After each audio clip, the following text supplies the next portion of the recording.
ایک طالب علم تھا، وہ میرے درس میں بیٹھتا تھا، ہدایہ ثالث کے درس میں، مولانا صبا مرحوم کا ساتھی تھا، تو بستر لاتا تھا، بستر کمرے سے لا کے وہاں رکھتا تھا۔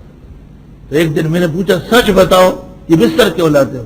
کہا جب استاد نہ آیا تو آرام کر دوں۔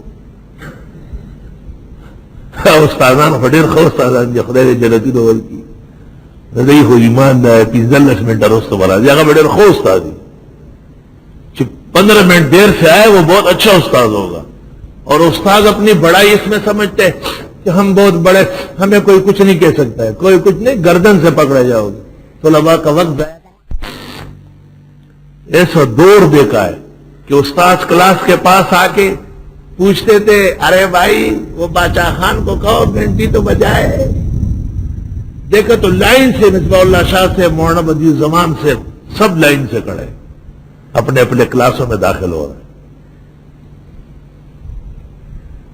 توبہ۔ قاری محمد طیب صاحب نے لکھا ہے خطبات میں کہ اس سے عالم کے علم کا وقار ختم ہو جاتا ہے۔ وقت پر جو کتاب آپ پڑھائے، میزان نہ ہوئے میر نور الزا، وہ بھی انشاءاللہ اجر میں بخاری سے کم نہیں ہوگا، اخلاص اور دیانتداری کے ساتھ بالکل ٹائم پر آیا کریں۔ جو استاد آپ کا وقت لیتے ہیں ان سے درخواست کریں۔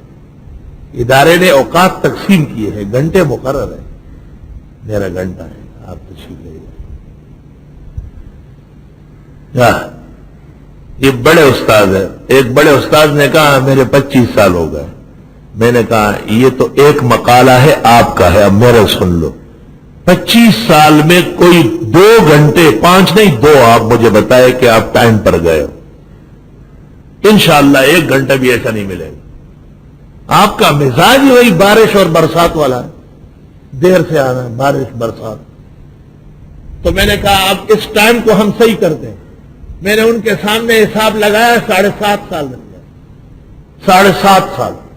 کل تدریس آپ کی اصلاً 7.5 سال ہے، باقی سب ضائع ہے۔